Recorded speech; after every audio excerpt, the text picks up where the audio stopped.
I'm John Hargrave, CEO of the media and communications company, Media Shower. My family and I like to play a lot of board games. This is one of our favorites. It's called Pandemic.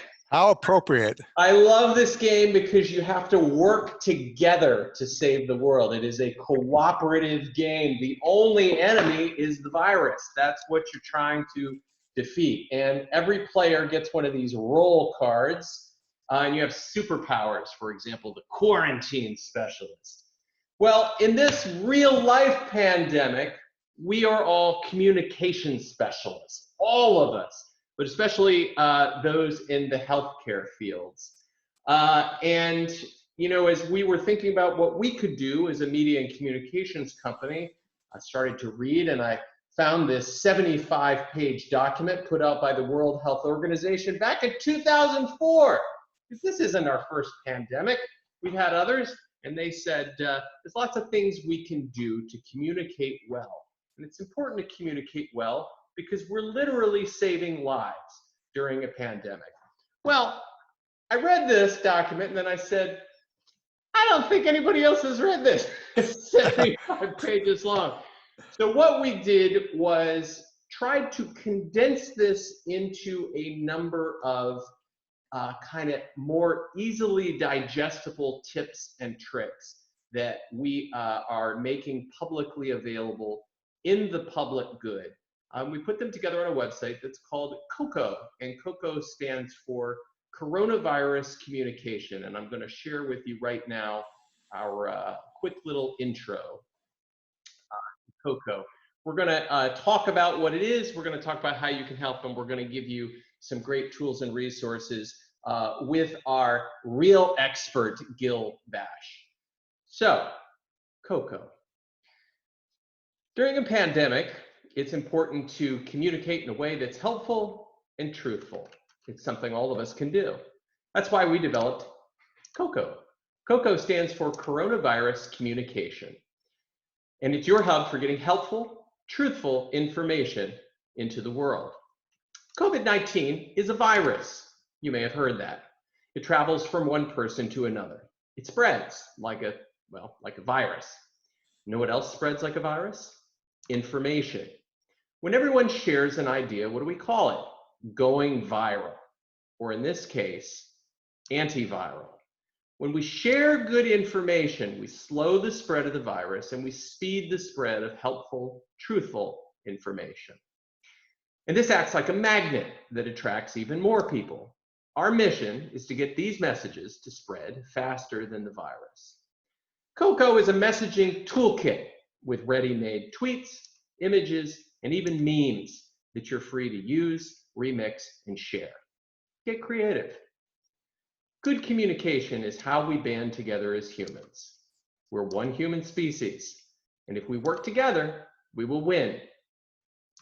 Working together, we can literally save the world. So spread the word, not the germ. CoCo. So that's our quick little intro to CoCo and how it works. And you can visit that website at coco.mediashower.com. Here it is. And I'm going to quickly take us through our communication cheat sheet. And this is really the best practices. And again, taken from that World Health Organization 75-page document, which is excellent, but long. And we've really distilled that into 12 bullet points. So first of all, be consistent, right? We're trying to, this is not a one and done type communication effort. We need to constantly and consistently be putting messages out there. You go public quickly and you don't wait for the press release. So in other words, you don't overthink, you try to get it out as best you can when you can. But you're also honest. You say what you know, what you don't know, what you're doing. No BS, just no, completely truthful. Be clear, be calm. You resist the urge to say don't panic or stay calm. Instead, you be real. Be calm. Be flexible, it's gonna change. Speak to the fear. This is so important because you gotta recognize everyone is anxious, afraid, and uncertain. And we need to put those fears into words, then address them openly, even if we know the fears are unfounded. We got to listen. So this is a matter of kind of keeping your ear to the ground, keeping your finger on the pulse of what people are saying, what the kind of public sentiment is, and then you keep talking. So this idea of like we're constantly in this feedback loop of listening, talking, listening, talking. We have a link here to the full document, as well as a few other resources from the CDC that we hope you'll find useful. So a few things we've noticed, excuse me, as we've read through these healthcare communications is we really need to translate them into plain English or your local language. So there is a lot of great information out there, but it is very dense and hard to read, especially the new research, the new information that's coming out in medical journals is very difficult to parse. So we gotta figure out a way to translate this into lay language. Share best practices. So anytime we can be sharing, especially from a healthcare perspective, what other healthcare organizations are doing, this is a little bit like we are entering a new world and we're all trying to experiment with things and share what's working best. Be brief. So the challenge is we want to be thorough in healthcare communications, but the challenge is if we're too thorough, nobody reads it. So we need kind of brief summaries as well as the longer takeaways. This idea of kind of copy, paste, and post templates is really powerful. If you can have messages that are sort of ready-made that you can give to people, that they can kind of copy, paste, and post, that helps. Here's Luma Health. And for example, they've got this great article on educate, identify, and treat. And as part of this, they actually have specific things that you can ask. And then if a patient answers yes, so lots of sort of copy and pastable type things that people can use in this. And finally, be visual. So people get things much more easily when you use visuals. No one reads anymore. We're in the words business, and yet we understand nobody reads words. We now scan, we swipe, and so you got to make things, we call it eye candy. You've got to make it very easy to read, easy to parse, and easy to understand, just as we've done here. So this CoCo website is very cute and it's funny, but we are deadly serious. It's no joke. The communication that we're trying to get out there is a matter of public health, but we've got to wrap it in a way that's really accessible and fun and that people want to pass along.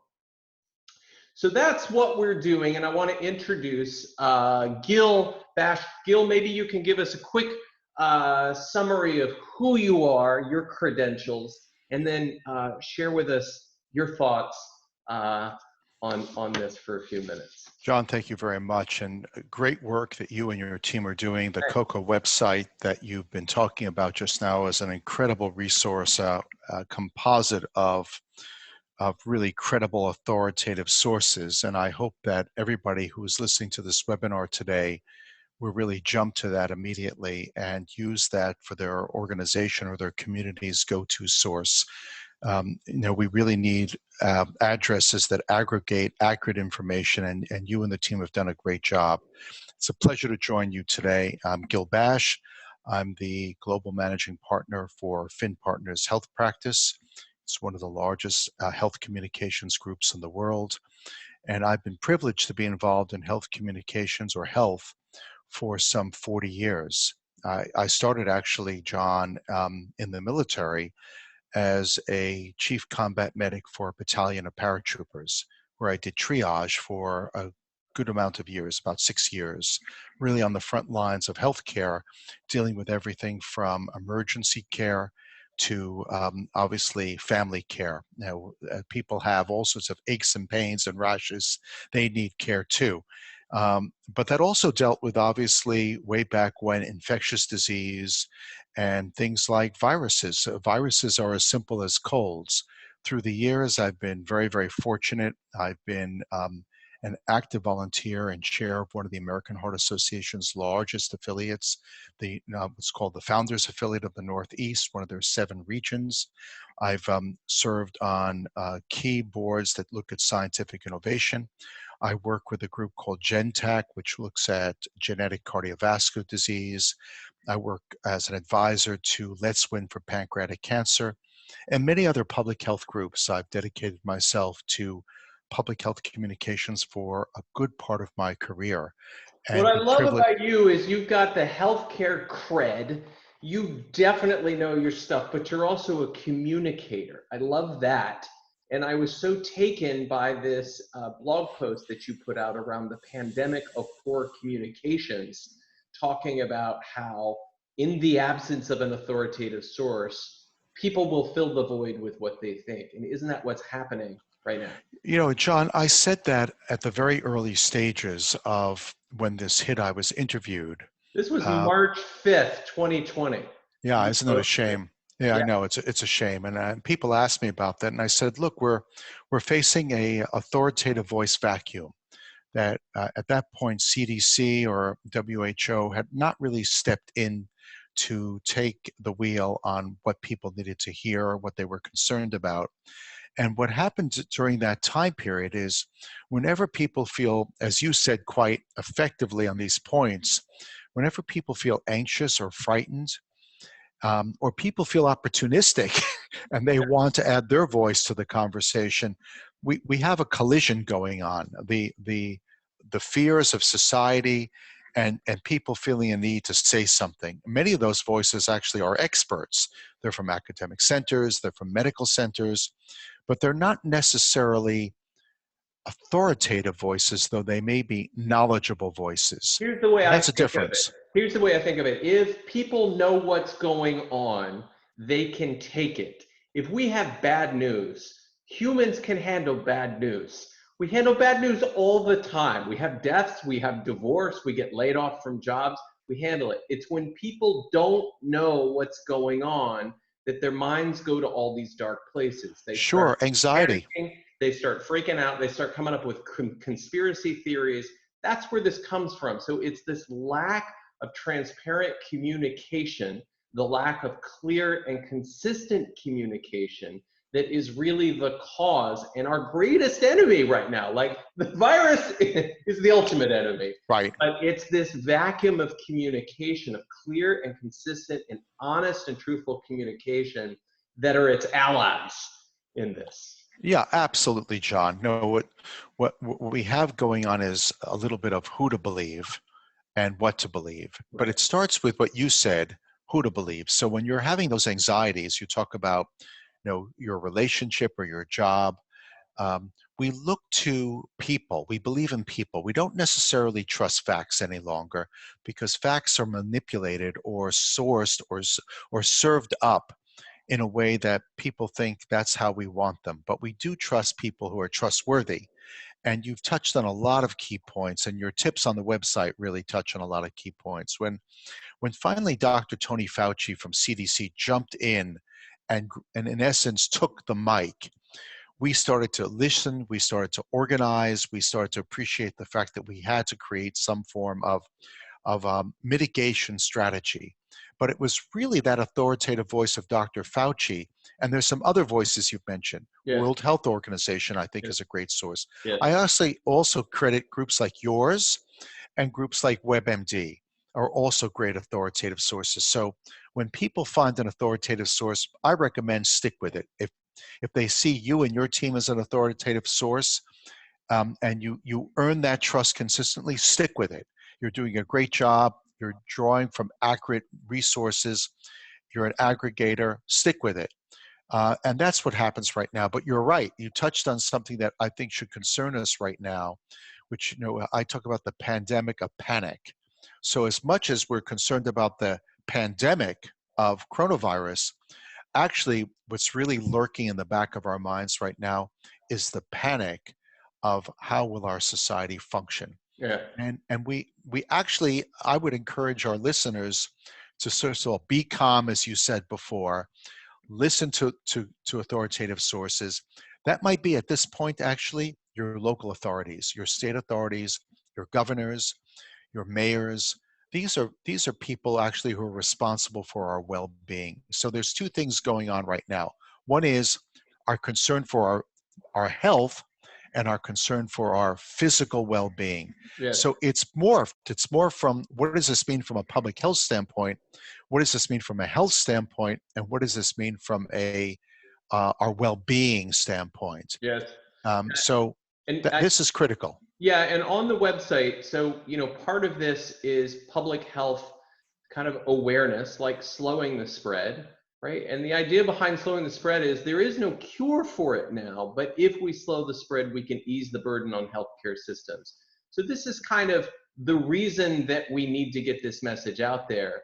But these are the messages that people can copy and paste and tweet, and hopefully build on with their own, blog posts. But a lot of these are around what you're talking about, this kind of society interaction as well. Like, keep the peace, right? We're working together on this. we're not trying to tear it apart. We're one planet, one species. The virus literally sees us as one human species. We got to kind of think like a virus and unite. Well, that was a great graphic that you had early on in the program. And one of the things that does concern me is our behavior. Yeah. You talk about healthy behaviors. Healthy behaviors are practicing mitigation strategies, most certainly, maintaining our distance from each other. Yep. You talked about something that we don't appreciate, that our frontline healthcare workers in the hospital systems or in primary care, they have a certain amount of equipment that they can deploy toward this. If they use that equipment up too soon when they didn't have to, it means that people who really may need their help won't be able to get easy access. They'll get access, but not easy access. Right. There's another aspect that goes on right now, which I believe you referred to on the website, which is panic buying. Yeah. Panic buying actually does create a health problem. It heightens anxiety. So the health problems we're looking at right now are not just coronavirus. Right. Coronavirus is, as you say, it's a virus, It's but one of the molecular structures of that virus is actually panic behavior. Yes. And we know psychologically that whenever people panic and are frightened about there not being enough scarcity in a world of abundance, Yes. what happens is we create panic buying. And we're right. Suddenly there's scarcity, but the supply chain has to catch up with us then. It's a self-fulfilling prophecy. Absolutely. So what we have to do is help people understand that, again, we got to turn this anxiety into action. We have to help, not hoard.